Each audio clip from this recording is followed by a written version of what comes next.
Hi, my name's Rob Wells. I'm the host of the Jazz Scoop on KUAF 91.3 in Fayetteville. And I'm here to present a wonderful interview I had with vocalist Ekep Nkwelle. It was conducted right before the Newport Jazz Festival. And without further ado, here's my conversation with Ekep Nkwelle. I'm joined today by Ekep Nkwelle, the jazz vocalist making her first appearance at the Newport Jazz Festival as a band leader. She was raised in Washington, D.C., now lives in Harlem. She has a bachelor's degree from Howard University, where she performed with the amazing Afro Blue Vocal Ensemble, and she has a master's degree from Juilliard. She's been on a roll in the last year, performing with Wynton Marsalis at the Lincoln Jazz Center Orchestra, recording with the great saxophonist David Murray on his latest album, Birdley Serenade. And we're very lucky to catch her today before she heads to Paris and Nice to perform. Search for Ekep Nkwelle and you will on the web and you'll see the term rising star.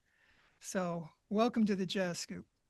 Thank you so much for having me, Rob. I'm happy to be here. Really, really appreciate it. So tell me about the band that's with you at Newport. Who's going to be performing with you? So I'm really excited to bring my quartet. I have a couple different configurations, but one that I've been touring with extensively includes Julius Rodriguez on piano, Russell Hall, of course, on bass, and then Brian Richburg Jr. on drums.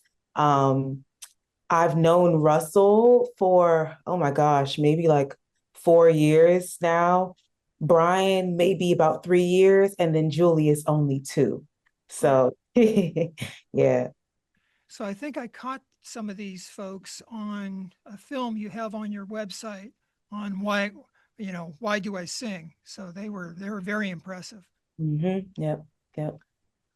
Chris Lewis is also someone you play with, who performs with you for time to time, but he's not going to be making it to Newport. He'll be at Newport, but he won't be with me. He'll be at Newport. They have I think it's like an after show, after the festival on Right. Friday, where they're showcasing some, young musicians who are reflecting the sound of our time. And Julius Rodriguez is included in that as well. But Chris will be with me at Dizzy's Jazz Club in August on August 16th and 17th. And the same band will be there with the addition of Luther Allison on the 16th and then Julius on the 17th. But yeah, Chris is my best friend in the whole wide world. So yeah, you'll see us collaborating on and off stage. Great. Do you have any other appearances at Newport besides the one you're going to be leading on Sunday?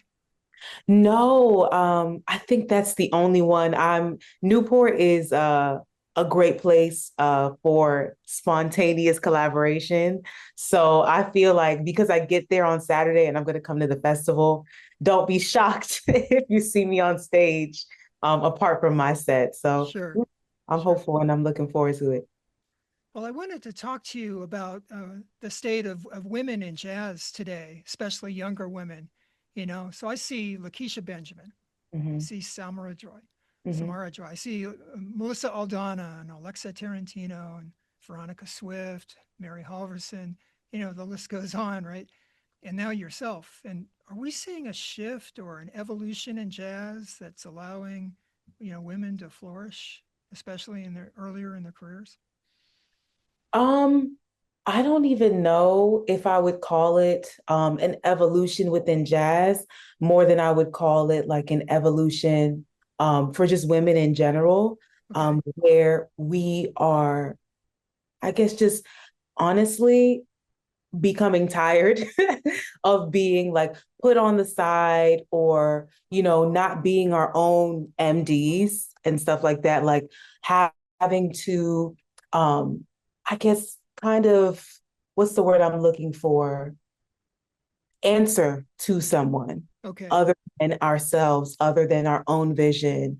other than our own purpose and everything, like fall into the sideline. There is a place, and I believe in there is a beautiful tradition of women being featured within orchestra, such as like myself and Samara and many of us, Ashley Pizzati, who've been featured with the illustrious Jazz at Lincoln Center Orchestra. There's absolutely a place and a necessity for that, but there is also a place and necessity, and as you've mentioned, a new rise of women who are taking on leadership roles, whether it be as a vocalist, whether it be as an alto or tenor saxophonist, whether it be as a drummer, like whatever position you find yourself in, whatever your medium is, I see honestly a new evolution of women in all fields, in all artistic mediums, taking on leadership roles, and being put in the forefront, and not just in the way that is more digestible, like a vocalist per se. Like, no, you can stand up in front of your band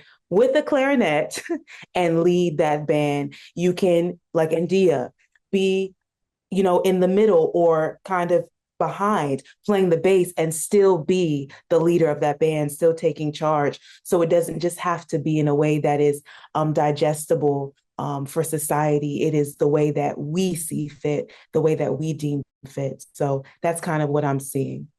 Yeah, great, great.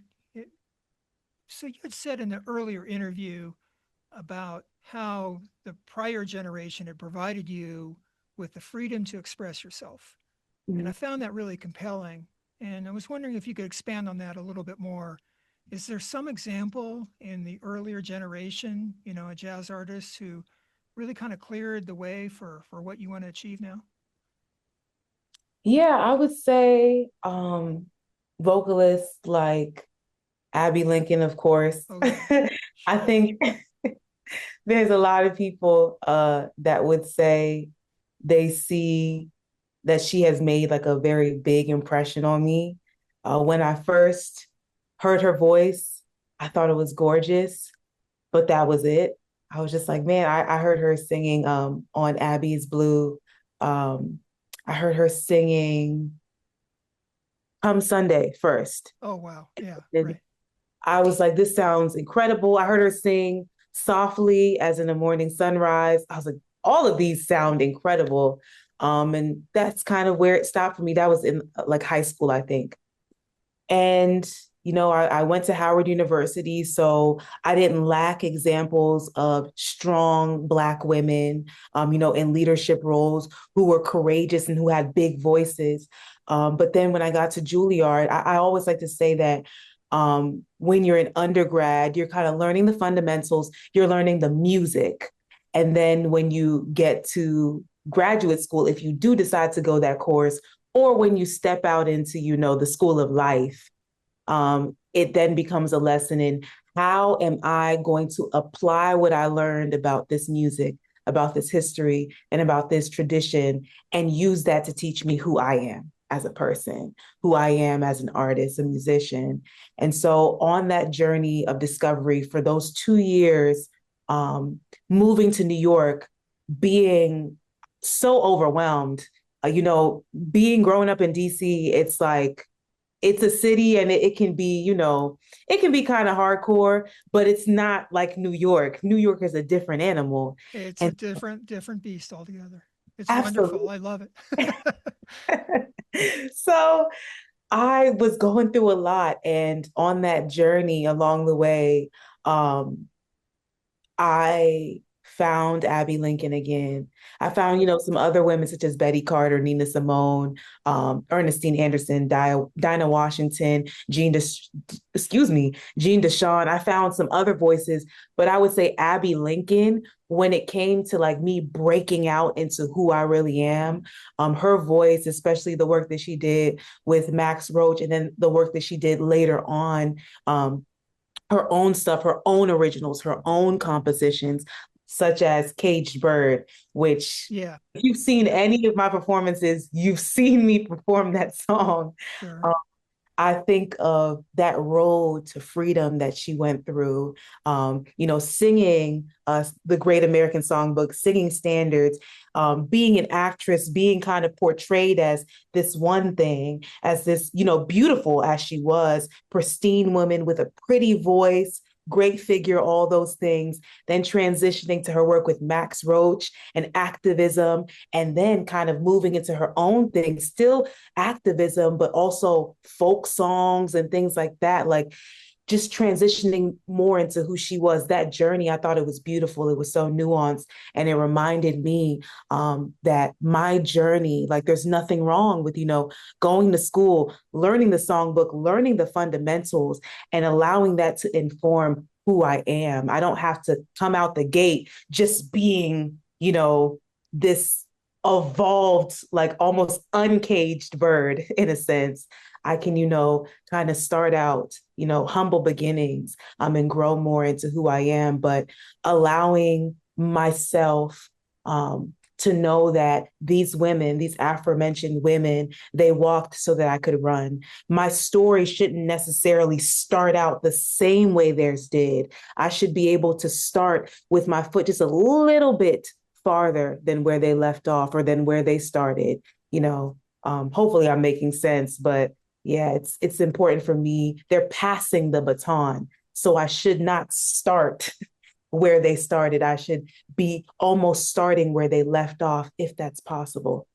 Yeah, no, that's exactly what I was driving at, that baton, that picking that up and how you would address that legacy, of being a female jazz performer at the Newport Jazz Festival. I mean, it must be kind of intimidating at some level, leading your own band with knowing the others that have come before you. How do you deal with that?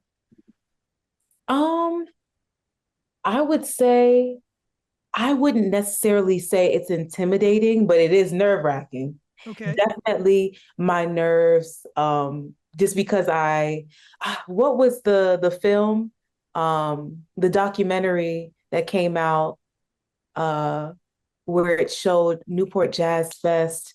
I forget what year it was. There's a documentary Oh, it's that, like a summer's day in Newport. yes. Yeah, yeah, it's just a classic. So I remember we watched that documentary with Carla Cook, who was one of my instructors at the Juilliard School. Okay. And just seeing the legacy, of course, Dinah Washington, Mahalia Jackson, Oh God, Steve the Mahalia O'Day. Jackson segment was amazing. Yes, Okay. right. And so I think one thing that I plan to do is remind us of that legacy. And so, along with Caged Bird, I'm always I always precede it by doing a hymn entitled His Eyes on the Sparrow, because I love the way that the bird is symbolic for freedom in both Abby's original and also the traditional hymn.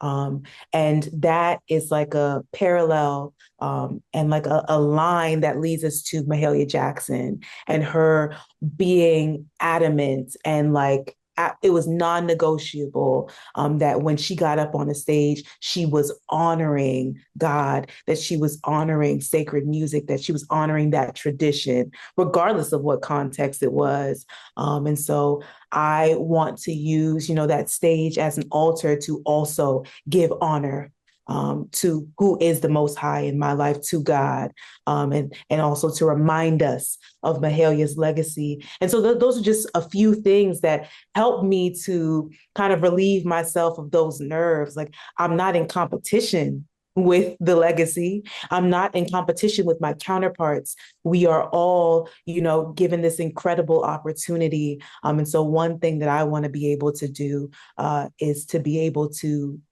point to that legacy, to be able to point to these incredible women who paved the way for me to be even standing on that stage. So, Fantastic. Fantastic. So you've had some very significant gigs in your early career already. Tell us how the Jazz at Lincoln Center performance came about and your continuing relationship with those guys. ooh, well, of course, we can just like just already say Juilliard. Okay. So one thing that Mr. Marsalis said to me, being Winton, um, he said that when he watched my audition, he always says this, that he was like, it was just so soulful. That's great. And I think about Okay, it, there you go. and I'm like, was Oh it? my God. I'm just like, I don't know, but that's one thing. And he always, reminds me, you've come a long way from that audition video that I recorded in 2022. And so, or no, sorry, excuse me, in 2020. And so, yeah, that I think was one thing. Okay, I'm keeping my eye on this girl.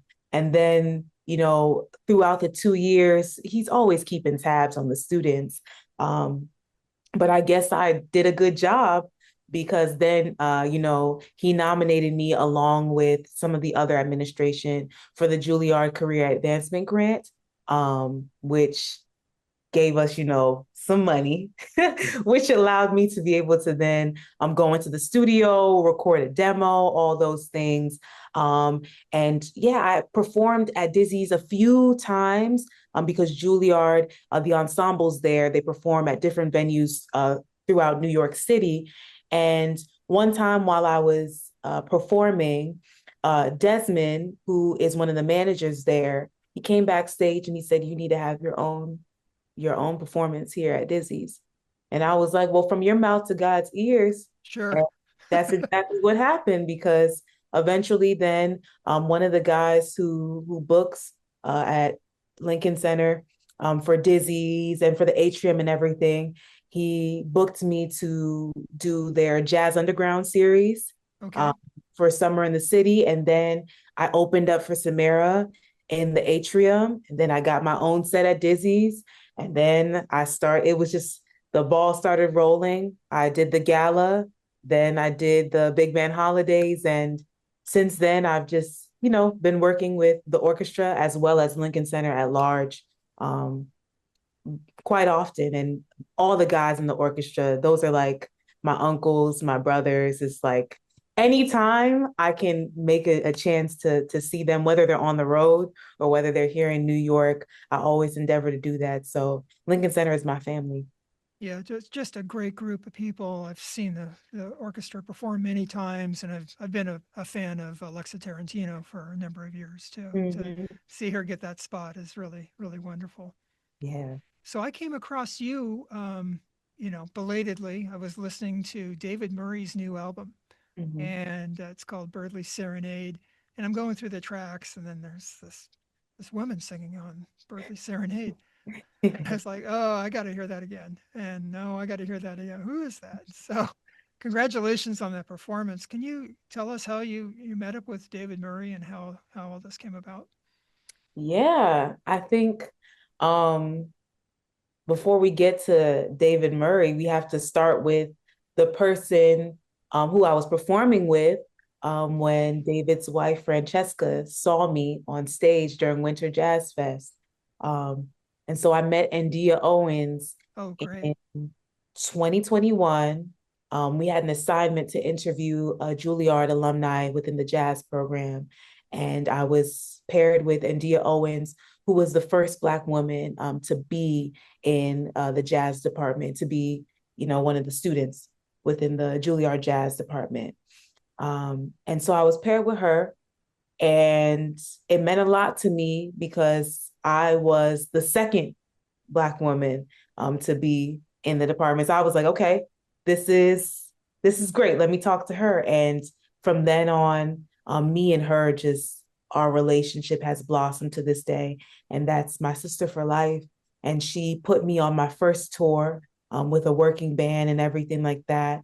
And even though we don't work with each other as frequently now, our sisterhood remains. And that's how she ended up calling me for Winter Jazz Fest this past January. And we were at LPR in New York City. And so we were doing the performance, and that went incredible. And then I think maybe like a month later or so, I get an email from someone, from Francesca, saying that she saw me at LPR And she was like, I got your number from somebody that I know in DC, from Ellen Carter, who has, a radio show in DC. And she was like, I want to put you on David's, album. We listen to your voice and we love it. And there's 2 songs that we want you to sing on. Here's the music. Here's the sheet music and everything like that. And if you can learn it, we'll go into the studio. We'll lay this down and we'll call it a day. And I was like, oh my gosh, because I know of David Murray, not from, any of the things I'm sure that you've known him for, but I know the album that he did with Questlove and Ray Angry, actually. Oh, okay. I'm gonna have to check that out. Okay. Uh-huh. And then he did an interview with Questlove. So that's what I know him from. And I was like, oh man, like if he's, hooked up with Questlove, then this is somebody that I need to know. And so I did my research and everything on him. And so it was incredible to receive that call, because it was just like, yeah, this is somebody who is a big part of this history of jazz music in New York. So yeah. Oh yeah, he's such a heavy hitter. World Saxophone Quartet. Mm-hmm. And Mm-hmm. when I found out that my then girlfriend had a World Saxophone Quartet album, things got real serious. I But married her in no part because in this no no, that's small part because right. she owned a World Saxophone Quartet album. Sir. Yeah. Yeah. Do you have any plans to release an album? Yes, I do have plans to release an album. Yep. And I hope that we will be hearing of those plans sooner than later. Yeah. Mhm. Yeah. Well, you're touring right now. You're going to France. Tell us about the gig in France. You're playing in Paris and Nice. Yes. So my first stop is Chautauqua tomorrow, actually, Hmm. um, at the Chautauqua Institute. And then my mom comes into town the day after on Thursday because she's going to be accompanying me in France. And so that'll be her first time. And I'll be there with Julius Rodriguez as well on piano, um, Daryl Hall on bass, and Willie Jones III on drums. And uh, the first time I played with Willie Jones, man, we were in Philly actually at Chris's Jazz Cafe. But then the second time I played with Willie, it was also with Daryl and with Cyrus Chestnut on piano and the late Russell Malone, on guitar. And we were touring in Spain. And so it's going to be great to be able to perform with those 2 gentlemen again. They mean so much to me. And I just love the sensibility and the swing that they bring to this music, as well as Julius, who's like my brother from another mother. And so, yeah, I'm excited because Nice, I've heard so many good things. Julius said that that's his favorite festival. And I trust Julius's opinion because sometimes his opinion can be a little harsh. So Okay. I'm like, Okay. okay, this is gonna be a good festival. Yeah. So You can't beat the scenery. That's for sure. Yeah. exactly. That's And going to be funny a great enough, scene. one of the arrangements I do of Betty Carter's of Javon's Amazon Farewell, also known as Kurumim. The first time I kind of saw the video of that, it was her performing it live at the Nice Jazz Festival. And so it's like a full circle moment. I'm planning to bring that song there, and just, yeah, kind of bring it back home. So, yeah. I wonder if the Antibes Jazz Festival is still going on because there was that famous Mingus live at Antibes Hmm. recording. Hmm. That's just right up the road. You can hop on Hmm. the train and go check out Antibes if you have time. Okay. I'll Yeah, I'll try and do that between when I need to sleep there you go. There and you go. perform. Yeah. Well, I wanted to wrap up with kind of a fun question. I've asked this from a variety of musicians. So it starts with a real life situation. I was in a record store once and I ran into John Hendricks, the John Hendricks, right? Hmm. And so I go, Mr. Hendricks, great to meet you. Hey, what should I buy? What should I get? And so he turned me on to a big Maybelle Smith album. Yeah, yeah, yeah. So imagine if we're in a record store together. What would you tell me to buy? Well, there's one record that I've been looking for the life of me, and I can't find it anywhere. Herbie Hancock's Sunlight. I've Oh, been searching for that record. That's one of my favorite records of all time. I love to dance. I love the 70s. So sure. that whole feel for me means a lot. That era in his life, musically, it means a lot to me. And that's the album that kind of turned me on to him. I'd say that. I'd also say Jean Deshawn is one of the unsung greats, and one of my unsung heroes. I would say her debut album, Make Way for Jean Deshawn. I believe that's a 1964 album. She's just, I mean, swinging on that album. She does The Best Is Yet to Come. She does Night Song. She does Early One Morning, which I've just kind of put into my set now. She does like a lot of amazing standards, a lot of amazing music, and her voice is absolutely incredible. Um, and then let's do a solid three if you have the money for that. Oh, I'm going into the savings account for this. Right. The third album I would say get is the first jazz album that I ever heard in my life, which was Sarah Vaughan live at Mr. Kelly's. Um, Okay. that is an oldie but goodie. And if they don't have that, then get her live at the Tivoli. Okay. I think that any Sarah Vaughan live album that you can get, you can't go wrong with that. But live at Mr. Kelly's, for sentimental value, I would say those would be my three. Wow. Great stuff. Gotta hit up the ATM and go to a record Right, store now. You got me inspired. right. Oh, it's just absolutely been wonderful. I really appreciate it. Ekep Nkwelle, thank you very much for spending time on the Jazz Scoop, and good luck at Newport. Thank you so much, Rob, for having me. And I will hopefully see you at Newport. I'll look for you. All I'll look right. for you. I will definitely try to find you. But thank you again. This has been Thank great. you.